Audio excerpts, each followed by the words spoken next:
Oh, what's up, guys? Well, the previous video was a bit about,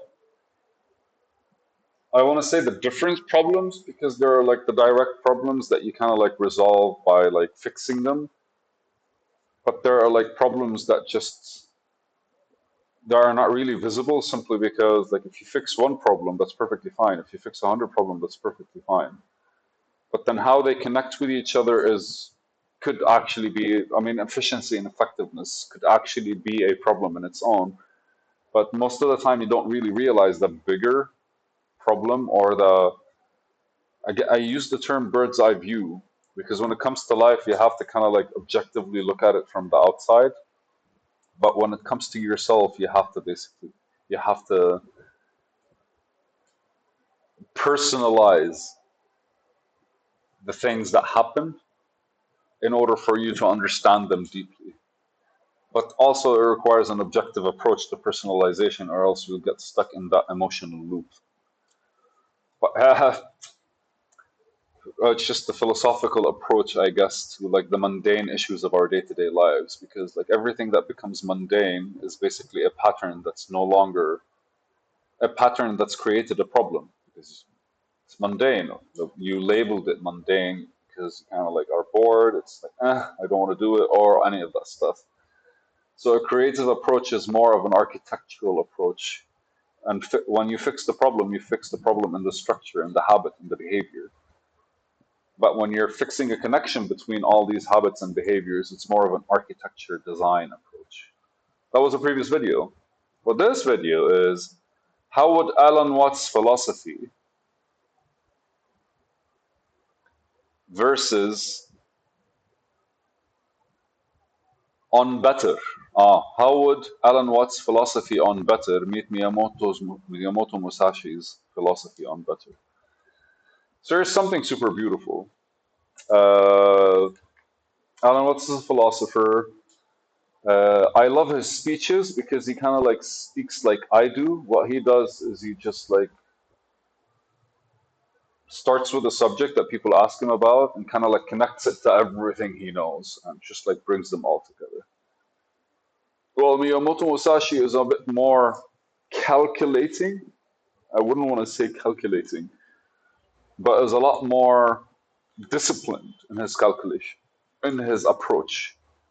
And so Miyamoto Musashi's Alan Watts speaks about better as there is no better or worse, and kind of stresses on living in the present moment. But let's face it, like presence is very elusive because the minute you realize you're present, you're no longer present, and when you realize you were present, you kind of like question what it was that made you present or whatever it is which distracts you from presence. And there's a certain letting go in his philosophy, which he discusses always towards basically like your own personal growth, which I'm referring to as better here. While Miyamoto Musashi is always discussing like today you are better than yesterday, than yourself of yesterday. Tomorrow you are victorious over lesser men. And he doesn't mean lesser men in the way that most of you might take it, or some of you might take it, or none of you. Actually, I don't think I have that crowd that gets easily offended. But the idea behind like if I am being a smith, for example, and every day I'm working on my craft, as I get better than myself of yesterday, I'm getting better in smithing than most people that are not even doing it. But Miyamoto Musashi's better doesn't really reflect on one thing because like you grow through one thing, but then once you actually realize how you found your way in that one thing, you can apply it to anything else. So it's the mental growth, the structural growth within you that you're kind of like being better than yourself of the day before allows you to kind of be like better at anything else you choose to be simply because now you have an actual formula to apply on other stuff. So why am I comparing two philosophies? I must have read something about Alan Watson being better, and probably hit me because like Alan Watts really talks about letting go and forget the concept of time and just dance through life and dance through life. Alan Watts speaks about the game of life more of a play, and you are basically the dancer. Because like when somebody is dancing, is not really dancing for the sake of finishing the dance. Is dancing for the sake of enjoying the dance. The same, like I guess the same with like music. Like you don't really listen to music wanting to finish the song. You want to enjoy the song. And it seems like most of my art, the way I am describing it is reflective of me. Is the We're always kind of like I want to do something with a goal in mind, which means I want this to be done. And both of them have the whole like if you're doing something, do it fully and be ingrained in it. But one truly directly, like Musashi's philosophy reflects directly on you from the day before. He specifies the day before, as in, like, that's the shortest amount of time that you could actually use to calibrate. And I'm guessing it's because there's day, night, day, night, day, night. So, like, day you're active, night you're chilling and reflective. Day you're active, night you're chilling and reflective. Or anyway, any one of you kind of like sees the formula. It's perfectly fine. But his approach is very much like, where am I now? Whilst Alan Watts does not kind of like use that.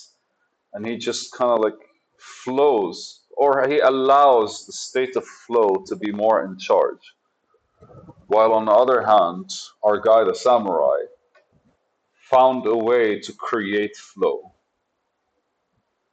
So with one, you're kind of like, yeah, I used the term calculating at the beginning. But with one, you're kind of like understanding how you got better. But with the other one, you're just fully allowing yourself to exist in a better state, or at the very least to experience things differently, which automatically, well, experience things truly, which allow you to basically be better, become better. Oh, maybe I should have read a bit more about like, or I should have like highlighted the quote or something in order for me to get directly. Let's try to see if we can Google search something. Alan Watts on better. Yalla, internet, do me a favor. You are. Oh, so the first thing that I saw was the reason why you want to be better is the reason why you aren't. Hmm. Oh, what's an interesting quote? Can we dissect this? I think we have a couple more minutes. Uh, Wanting to be better? Yeah, but it does reflect on what I talked about when it comes to his principles of flow. Because like you don't really prepare to be better, you just prepare. And then when you actually like are actively doing something, then you experience being better. But you're not actually being better. And here the quote is, the reason why you want to be better is the reason why you aren't. It's because wanting something creates a state of not having. And if you create a state that you have, or at the very least, if you kind of like look at yourself as maybe these two meet in a very beautiful way, because Miyamoto Musashi always reflects on that he is better than the day before, which allows him to progressively become better. Naturally, he's better than the day before because he's reflecting on the things that he's done differently or changed or something like that.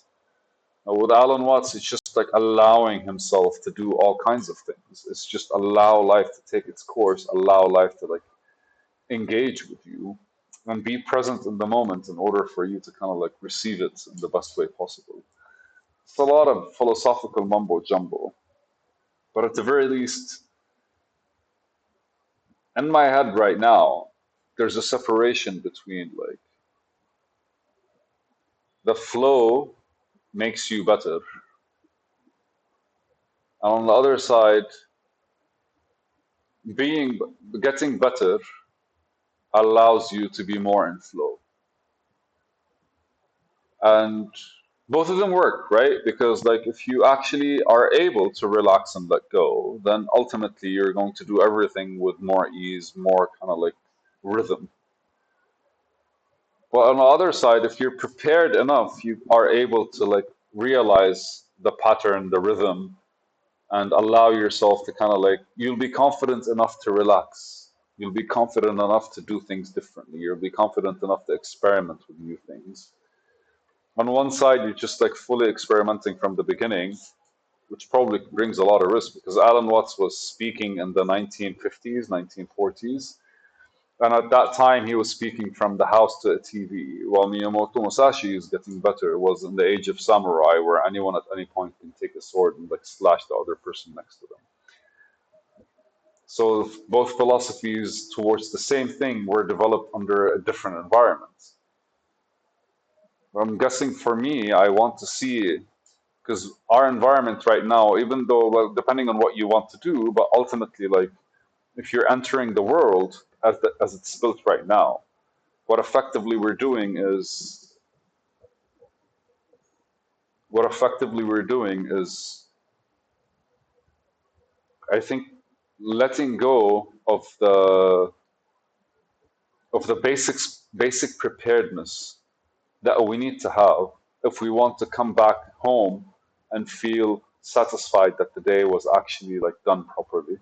Simply because the dangers of the modern world are not really the dangers of the older one, 500 years ago, but they're still there and they impact us the same way, psychologically and emotionally and all the good stuff. Fuck, man, it's a video. Sorry, man, these things have been. It's a video. Why would I apologize? Peace.